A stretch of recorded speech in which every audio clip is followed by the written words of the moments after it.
ఆపేస్తే నిన్న ఇదే అంశంపై చర్చ సాగించాము. దాంట్లో తృణమూల్ కాంగ్రెస్ మేనిఫెస్టో తీసుకుంటే అన్ని రంగాలలో ఆల్మోస్ట్ 20 నుంచి 40% ఉన్నాయి, అన్ని కూడా 4% నుంచి 7% మొత్తం తగ్గుతూ వచ్చాయి.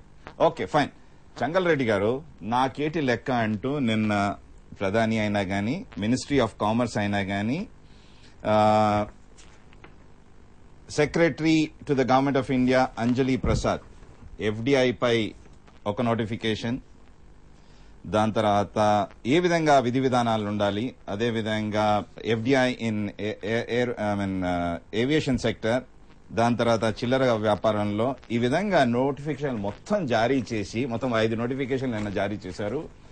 మొత్తం చూస్తుంటే మీరేమైనా చేసుకోండి, మేం మాత్రం సంస్కరణల బాట పట్టనున్నాం. ఇది ఒకటే సంవత్సరం, వచ్చే సంవత్సరం మళ్లీ ఎలక్షన్స్ కి వెళ్తాము, ఆ రోజు చేసే పరిస్థితి లేదు మొత్తం. అంతేకాకుండా చైనాలో చూస్తే 1992 నుంచి ఆల్మోస్ట్ 100% ఎఫ్డిఐ వల్ల 21,000 ఉద్యోగాలు కాస్త ఆల్మోస్ట్ 100% వరకు పెరిగాయి అంటున్నారు.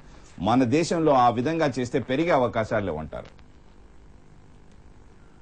ఇప్పుడు మనకు గత 90-91 నుంచి మనము బాగా విశ్లేషణ చేస్తే మన ఆర్థిక విధానం పారిశ్రామిక రంగం కానీ సర్వీస్ సెక్టర్లో కానీ 3 అంశాల వల్ల పెరిగింది. ఒకటి టెక్నాలజీ. మీరు ఒక రేడియో టీవీలు కానివ్వండి, లేదు సెల్ ఫోన్స్ కానివ్వండి, లేదు మెడికల్ కానివ్వండి, ఏ రంగంలోనైనా కూడా టెక్నాలజీస్ వచ్చినాయి. ప్రభుత్వం అలౌ చేసింది, పర్మిషన్ ఇచ్చింది కాబట్టి మంచి టెక్నాలజీస్ వచ్చినాయి. రెండోది పెట్టుబడులు వచ్చినాయి. ప్రభుత్వ పెట్టుబడులు కాకుండా ప్రైవేట్, మన ఇండియన్ ప్రైవేట్ వచ్చింది, విదేశాల నుంచి కూడా పెట్టుబడి తెచ్చారు. మూడోది ఏంటంటే ఈ మార్కెట్ రిఫార్మ్, అంటే ఫ్రీ మార్కెట్ చేశారు, ఎవరు ఉత్పత్తి చేసినా ఎక్కడ అమ్ముకోవచ్చు అని. ఇప్పుడు పారిశ్రామిక సర్వీస్ రంగాల్లో ఇటువంటి వసతి కల్పించినప్పుడు ఇదే వసతి వ్యవసాయ రంగంలో కూడా కల్పించమని చెప్పి మేము రైతుల సమాఖ్య తరఫున చాలా కాలం నుంచి ప్రధానమంత్రిని, అన్ని రాజకీయ పార్టీలను కోరుతూ వచ్చాం.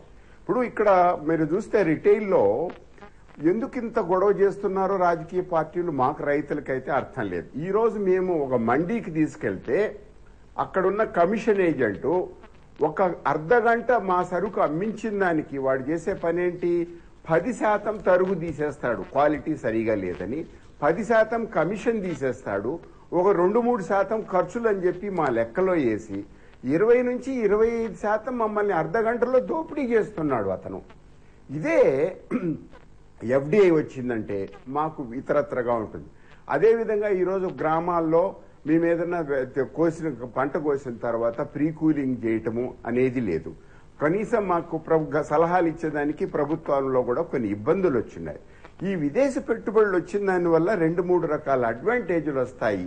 పోతే ఈ విదేశీ పెట్టుబడులు అన్ని 5 లక్షల గ్రామాల్లో వచ్చేది లేదు, అన్ని టౌన్లో కూడా రావు. ఇవంతా వస్తే దేశంలో అంటే విపక్షాలు, చంద్రరెడ్డి గారు, విపక్షాలు వాదించేది ఏంటంటే ప్రభుత్వం చేయలేదా, పెత్తనం వాళ్ళ చేతుల్లో ఎందుకు పెట్టాలి? ఏం ప్రభుత్వాలండి వీళ్ళు? బీజేపీలు కూడా ప్రాంతించారు, ప్రాంతీయ పార్టీలు పరిపాలన చేశారు, వీళ్ళు చేయరు. ఇప్పుడు చూడండి, మార్కెట్ యార్డ్కి ఎక్కడ ఎలక్షన్స్ లేదు, మరి దీనికి ఏమన్నా పెడతారు వీళ్ళు? పోని ప్రాంతీయ పార్టీలు, రూలింగ్ పార్టీలు ఎప్పుడూ బెటరు. ఆ కమిషన్ ఏజెంట్లను కంట్రోల్ చేసే శక్తి ఏ రాజకీయ పార్టీకి లేదు. వీళ్ళు వాళ్ళతో కుమ్మక్కే ఉండారు రాజకీయ పార్టీలు. వీళ్ళు అట్లా కాదు. మేమని ఆ రైతులుగా మేము చేసేదంటే ఇప్పుడు మాకు విపరీతంగా దుబారా అవుతుంది గ్రామాల్లో. ఈ రేపు నీకు మంచి టెక్నాలజీ వస్తే ఏమైతుందంటే, మామిడికాయలు తీసుకున్నాము, కాయ కోసిన వెంటనే దాన్ని ప్రీ కూల్ చేసేసి కోల్డ్ స్టోరేజ్ లో పెడతారు, అక్కడనే గ్రేడింగ్ చేస్తారు, అక్కడనే అదే విధంగా వేర్ హౌసింగ్ ఫెసిలిటీ పెడతారు.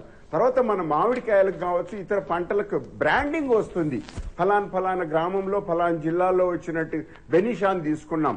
బెనిషాన్కి ఈ రోజు వరకు కూడా సింగపూర్ లో గానీ, హాంకాంగ్ లో గానీ, దుబాయ్ లో గానీ నీట్ గా నాణ్యతగా ప్యాకింగ్ చేసింది లేదు. మన సోనా మసూరి రైస్ కి బ్రాండింగ్ చేసి విదేశాల్లో బ్రహ్మాండమైన మార్కెట్ని అమ్ముకునేదానికి లేదు. మన వ్యాపారస్తులు, ఇప్పుడున్నటువంటి ఈ చిల్లర వ్యాపారస్తుల దగ్గర సాంకేతికమైన పరిజ్ఞానము లేదు, పెట్టుబడి లేదు. విదేశీ పెట్టుబడులు వచ్చిన దానివల్ల ఏమవుతుందిరా అంటే, ఒక దాదాపు 15-20% మన ప్రజల్లో కొంచెం ఎక్కువ కొనుగోలు చేసి శక్తి ఉన్న వాళ్ళకి కావలసిన విధంగా వాళ్ళు ఏం చేస్తారంటే, రైతుల దగ్గరికి వచ్చి అగ్రిమెంట్స్ చేసుకొని ముందుగానే ధర నిర్ణయం చేసి వాళ్ళకు అన్ని రకాల పరికరాలు సమకూర్చి మెటీరియల్ ఏదైతే తయారైన పంటని అక్కడనే నీట్ గా ప్యాక్ చేసి ఇక్కడ వీలైనంత తొందరలో మీకు వెంటనే మార్కెట్ చేసేదానికి వస్తారు. దీనికి వీళ్ళు ఎందుకు తప్పుపడుతున్నారు? ఇప్పుడు ఇదే రాజకీయ పార్టీలు, ప్రాంతీయ పార్టీలు నేనేసే ప్రశ్న ఏంటంటే, మీ పిల్లలకేమో సెల్ ఫోన్లు కావాలన్నా, మీ కుటుంబానికి టీవీ కావాలన్నా, మీ కుటుంబానికి ఆరోగ్యం కావాలన్నా మందులు ఎవరైనా తెచ్చిపెట్టచ్చు, ఎంఎన్సీస్ తేవచ్చు, అమెరికన్స్ తేవచ్చు. కానీ వ్యవసాయ రంగంలో ఈ పెట్టుబడులు, సాంకేతిక పరిజ్ఞానం వచ్చేదానికి చెంగల్రెడ్డి గారు ఆ విధంగా రైతు పరిస్థితి మెరుగుపడితే నాయకుల మాట వినేదెవరు మరి? ఓకే, శ్రీపతి రాముడు, forget about the FDI policy, forget about ఎన్ని సిలిండర్లు ఎంతమంది చేస్తున్నారు. ఎక్కువగా ప్రజానాయకులే 70 నుంచి 90 సిలిండర్ల దాకా అన్ని లెక్కలు ఉన్నాయి. ఏ నాయకుడు ఎంత వాడుకుంటున్నారు. ఒకటి, మొత్తం విధి విధానాలను చూస్తుంటే మొత్తం లాటరీ బిజినెస్ లో మీరు ఎంటర్ కాలేరు, చిట్ ఫండ్స్ లో మీరు ఎంటర్ కాలేరు, నిధి కంపెనీలో మీరు ఎంటర్ కాలేరు, trading and transferable development rights లో మీరు ఎంటర్ కాలేరు, రియల్ ఎస్టేట్ బిజినెస్ లో మీరు ఎంటర్ కాలేరు, యాక్టివిటీస్ లో ఎంటర్ కాలేరు. అంతేకాకుండా వచ్చిన వ్యయాన్ని ఆల్మోస్ట్ అబౌట్ 40%, 50% వరకు బ్యాక్ ఎండ్ లో చేసి లోకల్ ప్రొడ్యూస్ ను కొని లోకల్ ఉత్పత్తులను మీరు మెరుగుపరచాలంటూ మొత్తం గైడ్ లైన్స్, నిన్న నోటిఫికేషన్ రాత్రి గైడ్ లైన్స్ ఇచ్చారు. దాంట్లో మొత్తం క్లియర్ గా ప్రతిపాదించారు. మొత్తం పరిస్థితిని చూస్తుంటే ఈ రోజు ఆమె జుమ్మా దాకా, పొలిటికల్ విషయానికి వెళ్దాం, జుమ్మా దాకా మేము గడువు విధిస్తున్నాము అంటూ చెప్పడం జరిగింది. నిన్న ప్రభుత్వం నోటిఫికేషన్ జారీ చేసిన పరిస్థితిని చూస్తే ఇక మేము వెనక్కి తగ్గేది లేదు. ఈ విధంగా మేము తప్పకుండా సంస్కరణ బాట పట్టనున్నాము, ఈ విధంగా మేము చేయనున్నాము అంటున్నాం. ఇక సంఖ్యాబలానికి వస్తే, సంఖ్యాబలానికి మీరు రోడ్డెక్కి బందులు పాటిస్తే మీకు సంఖ్యాబలాన్ని, ప్రభుత్వం సంఖ్యాబలం లేదంటూ చూపించగలిగిన వారు అవుతారా, లేకపోతే అవిశ్వాస తీర్మానం పెట్టి మీకు సంఖ్యాబలం లేదంటూ రాష్ట్రపతికి లేఖ ఇస్తే ఆ విధంగా చేసిన వాళ్ళు అవుతారా? కేవలం రాజకీయం కోసమే రాజకీయం చేస్తే పరిస్థితి మెరుగవుతుంది. ఇక్కడ 3 అంశాలు ఉన్నాయి రమాకాంత్ గారు. ఒకటేంటనంటే, గవర్నమెంట్ సైడ్ నుంచి ఒక డైమెన్షన్, ప్రతిపక్షాల సైడ్ నుంచి మరో డైమెన్షన్, ప్రజల సైడ్ నుంచి ఇంకో డైమెన్షన్ ఉన్నాయి. అయితే ప్రస్తుత పరిస్థితి ఏంటంటే, ఎకానమిక్ గా మాట్లాడుకోవాల్సి వచ్చినప్పుడు మన మిక్స్డ్ ఎకానమీ అయినప్పటికీ కూడా టోటల్ గా క్యాపిటలిస్ట్ ఎకానమీ వైపు వెళ్లిపోతూ ఉన్నటువంటి విషయం స్పష్టంగా కనిపిస్తా ఉంది. ఇదొక అంశం. రెండో అంశం ఏంటంటే, మన దేశంలో ముఖ్యంగా సమస్య ఉత్పత్తితో కాదు, పంపిణీతోనే. ఉత్పత్తికి సంబంధించి ఇప్పుడు మనం చూసినట్టయితే 1991లో 10,000 కోట్లు ఆస్తులు ఉన్నటువంటి అంబానీలు 1998 వచ్చేటప్పటికి 98 crores కి వెళ్లిపోయారని, 98 lakhs crores కి వెళ్లిపోయారనేది చూస్తా ఉన్నాం. సమస్య ఎక్కడ వస్తుందనంటే, ఉత్పత్తి తాలూకా ఏంటి విషయం, ఉత్పత్తి జరిగిన తర్వాత ప్రజలకు జరగబోతున్నది ఏంటి. ఇప్పుడు రీటైల్ కనుక మనం ఎఫ్డిఐని ఇన్వైట్ చేసినట్టయితే సామాన్య ప్రజల మీద పడబోతున్నటువంటి భారం ఎలాంటిది. డెఫినెట్ గా ఐలేసార్ చెప్పినట్టుగా బెంగాల్లో ఉన్నటువంటి పరిస్థితిని మనం తప్పకుండా తీసుకోవాల్సినటువంటి అవసరం ఉంది. అట్ ద సేమ్ టైం ఈ రోజు ఒక కామన్ మ్యాన్ కి, ఆమ్ ఆద్మీకి ఎలాంటి పరిస్థితిలోకి వెళ్లాలి అనే విషయం వచ్చినట్టయితే గ్రాడ్యువల్ గా ఎంటర్ అవటం. ఇప్పుడు రిసోర్సెస్ తక్కువగా ఉన్నాయి, తర్వాత దోపిడీ ఎక్కువ అయిపోయింది. ఈ పరిస్థితుల్లో ప్రజల సైడ్ నుంచి ఒకటి మాట్లాడాల్సినటువంటి అవసరం తప్పకుండా ఉంది. ఇక్కడ మన రాష్ట్రంలో తీసుకున్నా, బయట ఏ రాష్ట్రంలో తీసుకున్నా సరే ఉత్పత్తి విషయంలో మాత్రం ఎక్కడా కొరత లేదు. మరి వీళ్ళు ఉత్పత్తి చేసుకుని వీళ్ళు లాభాలు పొందడానికి అన్ని బాగానే ఉన్నాయి. అయితే కామన్ మ్యాన్ గురించి ఒకటి ఆలోచించారు. రెండోది, మీరు చెప్పినట్టుగా వేరే ప్రతిపక్షాలకు సంబంధించినంత వరకు కూడా ఇది ఒక పొలిటికల్ గేమ్ లాగానే కనిపిస్తాం.